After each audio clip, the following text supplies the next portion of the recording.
This is Counter Narrative News, bringing you daily news today on Wednesday, the 25th of January 2023. In Latin America, the regional body of the Latin American and Caribbean nations, CELAC, is having their summit in the Argentinian capital of Buenos Aires.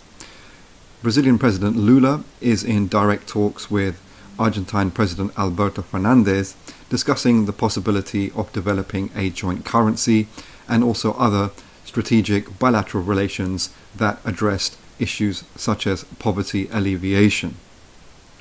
Interestingly, President Maduro of Venezuela is apparently not turning up to the summit because he fears some kind of right-wing provocation in the Argentinian capital in and around the summit.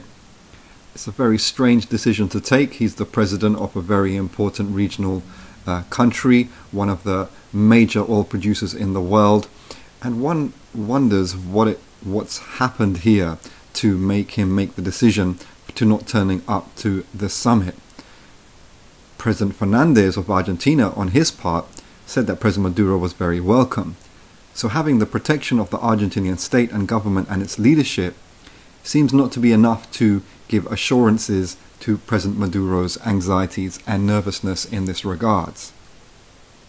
Back to the Argentine President Fernandez, he has recently concluded his trip to China and has been stating that he appreciates China's support for his claim on the islands called Las Malvinas, which are currently occupied by British colonialism, who call them the Falklands Islands. And very infamously, there was a war fought between the British and the Argentinians. At that time, Argentina was a right-wing fascist dictatorship, and it had some of its mirror image in the Thatcher regime in Britain as well.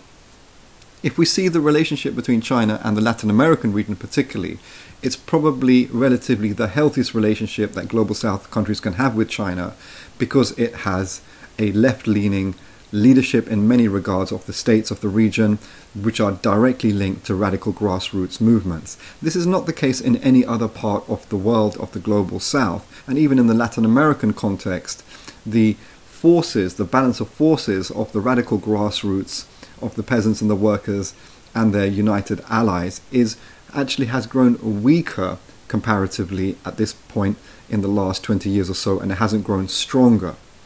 So the challenge is for the rest of the Global South to have a similar relationship between the grassroots capturing state power in elections within the hitherto existing political economic shell. That is clearly not happening around the world, because socialism and socialist movements have been in decline ever since the late 80s and early 90s. And China and Russia are vested in crushing workers' uprisings that if they didn't, they may have some ability to develop into a strong leadership that actually gains governance. We can see two examples of that in 2022, the Sri Lankan working class uprising and the Kazakh working class uprising. In the context of Kazakhstan, the Russian army went in to crush and kill thousands of people, and China supported that. And in the case of Sri Lanka, China supported the repressive regime in Sri Lanka against the working classes. So just to speak to that point. Going over to Afghanistan, very sadly to report that some 124 people have died in the exceptionally freezing weather and temperatures that Afghans are facing currently, some of the coldest temperatures in the last decade. Also, 70,000 livestock have also perished in the freezing cold.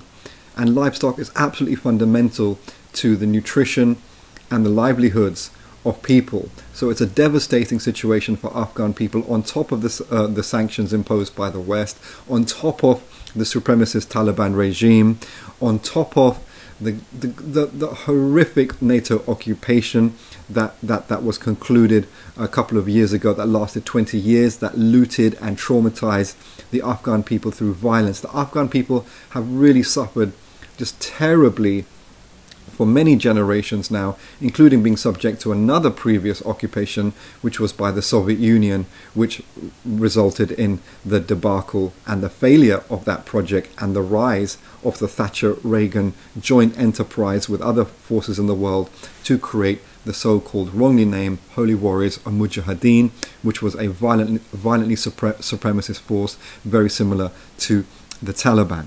And finally, on this day in 2011, that's January the 25th, the Egyptian masses, having seen what happened in Tunisia with the uprising against the Ben Ali regime there, initiated their own uprising in and around Cairo and across the country in what has been generally called the Arab Spring. But because it resulted in such devastating division and collapse and strategic failures in the interest of the working masses of the impacted countries, some have called it not the Arab Sting, but the Arab not the Arab Spring, but the Arab Sting. And to that point, when the Tunisians and Egyptians rose up, NATO took its opportunity to destroy the most significant and assertive and socialist-oriented country in the Arab world and on the African continent, which was the former socialist Jamahiriya of Libya. So really we can reflect on how devastating this whole period was between 2010 and 2012, the Syrian civil war, the Yemeni civil war, and the failed uprisings against the Gulf monarchies, who are very, very close client states to Western neo-colonialism.